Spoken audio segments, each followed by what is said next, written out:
வீரனுக்கு வீரமணி கண்டருக்கு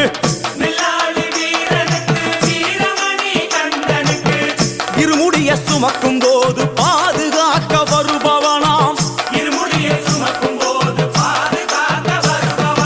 எங்க கருப்பசாமி அவர் எங்க கருப்பசாமி சாமி கற்பூராணி முன்னே கடவுளாக நின்றிடுவார் கற்பு வெட்டி கட்டிக்கிட்டு பாவங்களை போக்கிடுவார் எங்க கருப்பசாமி அவர் எங்க கருப்பசாமி சாமி